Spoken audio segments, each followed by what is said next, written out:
Hello, I'm Sebastian. Welcome to Nine Trees podcast. Today, I will summarize and review the book. Sam Walton Made in America, associated with John Huey, is a business memoir and entrepreneurial origin story centered on the founder of Walmart. Publicly known descriptions present it as a practical, plain-spoken account of how Walton built a small-town retail operation into a national powerhouse. Rather than treating success as a single breakthrough, the narrative emphasizes years of experimentation in merchandising, pricing, store operations, and culture. Readers are introduced to Walton's obsession with serving customers, his competitive drive, and his habit of learning directly from the sales floor. The book also highlights the less glamorous side of growth, including logistics, supplier relationships, and the discipline required to keep costs down while expanding. It is often discussed as both a personal story and a case study in scalable retail strategy, explaining how a relentless focus on value, execution, and people can compound over time. For anyone curious about modern retail, founder-led management, and the operating principles behind Walmart, it offers a grounded perspective. I will give you key takeaways from this book. Firstly, from small-town retailer to national scale, a central topic is how Sam Walton's journey began with modest stores and gradually evolved into a model capable of nationwide expansion. The story is commonly framed as an accumulation of operational choices rather than a single lucky break. Walton's early years show the importance of understanding local customers, finding workable store formats, and learning what drives repeat traffic. As the business expands, the key challenge becomes maintaining consistency while adapting to different communities and competitive conditions. The book is widely recognized for presenting growth as a disciplined process, testing ideas, keeping what works, and moving quickly when conditions change. Walton's willingness to enter underserved markets and to treat logistics and distribution as a competitive advantage reflects an approach where scale is engineered, not assumed. This theme helps readers understand that expansion depends on repeatable systems, hiring and training, merchandising routines, and financial controls that allow leaders to compare performance across locations. The narrative also underscores the founder mindset of staying close to the action. Even as the company grew, Walton is known for paying attention to store-level details and using that information to make broader strategic decisions. Secondly, everyday low prices and the cost discipline behind them. Another major topic is the philosophy of delivering low prices consistently and the operational rigor required to make that promise sustainable.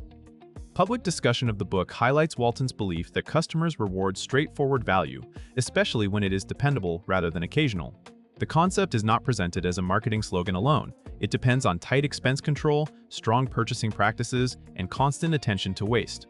Readers are introduced to the idea that small savings, multiplied across many stores, become a strategic weapon. The book's business lessons often focus on cost as a design principle. Store operations, staffing approaches, inventory handling, and distribution decisions are all evaluated through their effect on final prices. Walton is also associated with an intense competitive awareness, routinely benchmarking other retailers and looking for ways to improve. This topic reinforces that pricing power often comes from execution, not from margin sacrifice alone. It also illustrates how a clear value proposition can align an organization. When the mission is to save customers money, teams can prioritize the activities that matter most, cut distractions, and build trust with shoppers who come to expect fairness and efficiency. Thirdly, relentless learning from competitors, customers, and data. The book is frequently described as a tribute to curiosity and continuous improvement. Walton is widely portrayed as someone who studied other retailers closely, observed customer behavior directly, and treated insights as fuel for experimentation. This theme emphasizes learning as a habit rather than a department. It includes traveling to see what competitors do well, asking frontline employees what customers are saying, and using performance information to diagnose problems fast. The reader learns that successful retailing is a feedback loop. Display changes affect sales, inventory decisions affect availability, and service decisions affect loyalty. By constantly testing and refining, the company could evolve its store standards, merchandise mix, and promotional strategies. The larger lesson is that competitive advantage often comes from observing reality more clearly than others and acting on it quicker. This topic also highlights humility in leadership. Walton's public reputation includes an openness to being wrong and a willingness to copy good ideas when he found them.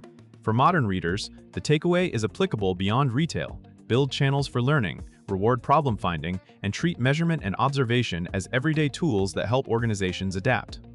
Fourthly, culture, associates, and the operating model of service. A key topic is the role of company culture and how Walton viewed employees, often called associates, as essential to execution. Public accounts of the book emphasize that operational excellence is not achieved through strategy slides. It requires people who care about results, understand the mission, and take pride in serving customers. The narrative often points to practices that encourage engagement, communicating goals plainly, recognizing performance, and creating a sense that everyone contributes to keeping prices low and shelves stocked. Walton is known for an energetic, hands-on leadership style that aimed to keep teams motivated and informed. This topic also connects culture to management systems. A strong culture becomes most visible when translated into routines such as store meetings, performance tracking, and shared language about customer value. The result is an operating model where service, speed, and thrift reinforce each other. Readers can take away that culture is not an abstract ideal, it is a set of behaviors that leaders model and enforce. When people feel trusted and included, they can respond faster to local needs and maintain standards even as the organization grows.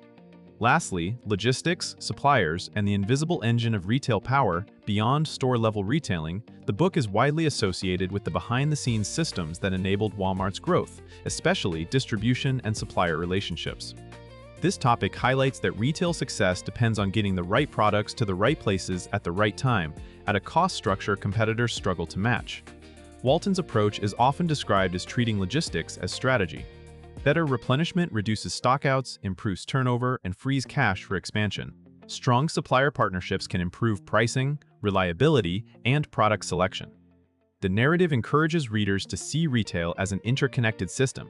Merchandising choices affect warehouse needs, warehouse efficiency affects store labor, and store performance influences negotiating leverage. By building an engine that supported scale, the business could sustain low prices while continuing to open new locations. The broader lesson is that operational infrastructure can be a differentiator as powerful as branding. Entrepreneurs and managers in any industry can apply this thinking by investing early in repeatable processes, aligning incentives with partners, and measuring performance across the full chain from supplier to customer. In conclusion, this book best suits entrepreneurs, managers, and students of business who want a real-world perspective on how a category-defining company was built through execution. It is also valuable for anyone working in retail, operations, supply chain, or pricing because it connects day-to-day decisions to long-term advantage. The benefit to a reader's life is practical. It encourages disciplined focus on what customers truly value, the habit of learning continuously, and the idea that small improvements compound when repeated consistently. The story also models a founder mindset that can be applied in any career, stay close to the front line, measure what matters, and design systems that make good performance easier. Compared with many business books that rely on abstract frameworks, this one is often appreciated for its grounded, operations-first angle and for linking culture, cost control, and logistics into a coherent approach. Rather than promising shortcuts, it shows why durable success comes from repeatable processes and persistent curiosity. If you want a credible, experience-based view of scaling an organization while keeping a clear customer promise, it is worth buying and revisiting as a reference for practical management principles.